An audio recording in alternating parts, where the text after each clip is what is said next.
Hello guys, welcome to my channel guys. Magluluto na naman tayo ng ating kunting ulam. Ayan, magigisa na ako ng bawang guys. Ang lulutuin ko guys ay patula na lalagyan ng miswa. So dahil sa mahal ang kamatis, hindi na ako bumili ng kamatis guys. Ang totoo, nakalimutan ko lang talaga. Ayan, bawang muna guys, no. Luluto lang naman ako ng ulam. Kunting ulam lang guys. Nalalagyan ko ng miswa, yung patula. Tapos giniling. Para may sabaw yung aking estudyante. Ayan. Kasi yung kanyang ngipin ay naka-brace bagong, kumbaga sa make-up, bagong retouch. No, medyo masakit ingoya. Kaya ayan. Gagawa tayo ng may sabaw, patula, giniling, tapos miswa. Gigisa lang to sa sibuyas at bawang.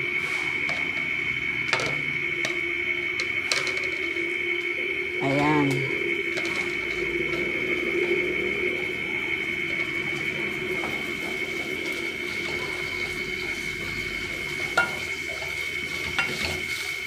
Tapos lalagyan natin to ng itlog, no, para masarap yung sabaw. Medyo sangkotsan natin ng maigi para lumabas yung katas, yung mantika ng taba-taba.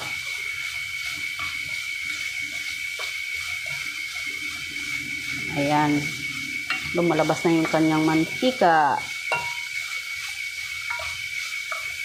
Kasi pagka hindi mo siya ginisa guys, yung medyo papulahin mo yung karne, yung taba ba, buo-buo pa. So ginisa mo na sa mantika, yung taba nandun pa din, wala na.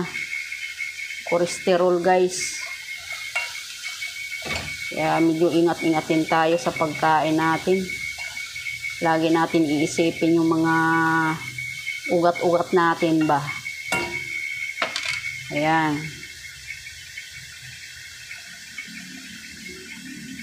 Ayan na guys, okay na. Maglagay tayo ng kunting tubig.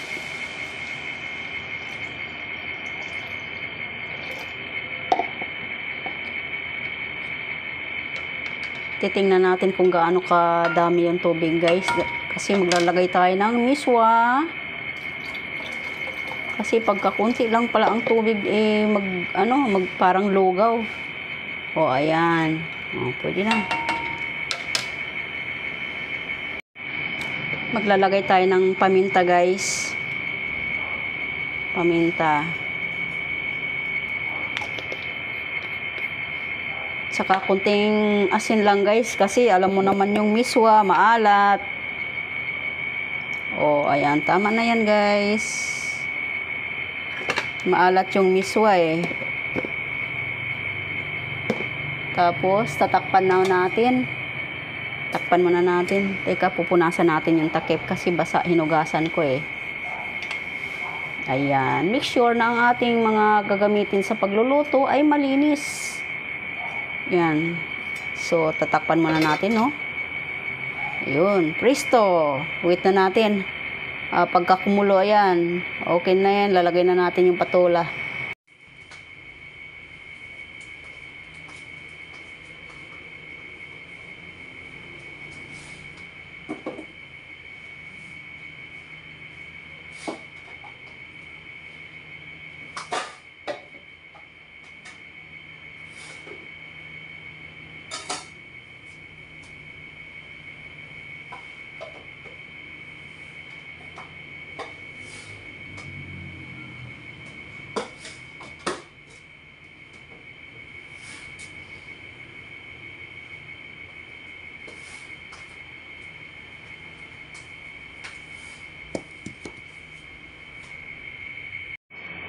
At saka guys, gumawa rin ako ng tortang giniling guys kasi bumili ako ng 100 pesos na giniling.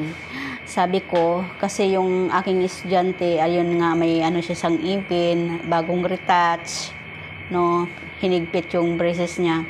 Kaya ito, gumawa ko ng tortang giniling kasi para naman may istorya yung niluto ko. Yung patola na may miswa, ginisa sa sibuyas, bawang, at saka giniling guys, no. At saka yun, para may sabaw-sabaw siya, para pagka kumain siya, madali lang, malambot. Tapos, kung kaya naman niyang kagatin tong tortang giniling, ayan, pinagluto ko siya nito. Na 2 piraso guys. No? Masarap naman to guys eh. Perfect talaga. Sarap. Anyway, pwede mo to ipalaman sa tinapay, yung parang pandilimon. Lagyan mo ng ketchup, cheese. Tapos kunting gulay, kamatis, pipino. Oh, daming pipino pero mahal pa din. Yun guys.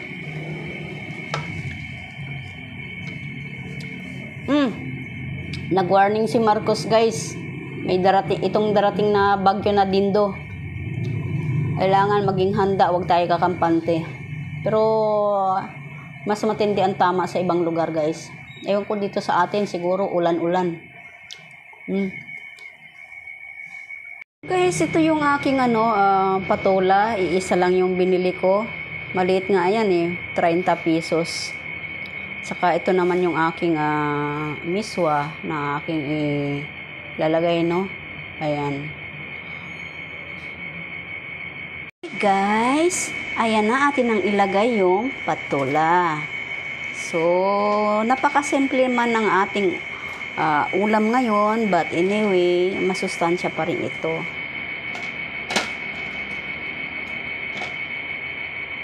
Ayan. Tapos, muli natin siyang tatakpan. Ayan guys, kumulo na. Pwede na natin ilagay ang miswa.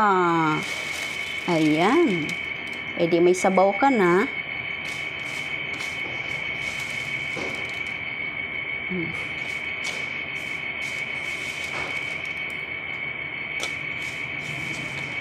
Oha. Okay. Atin yan, ilubog-lubog. Ayan guys, may sabaw na tayo. Very simple guys. Titikman na natin. Kasi alam mo kasi ang miswa guys, maalat na eh.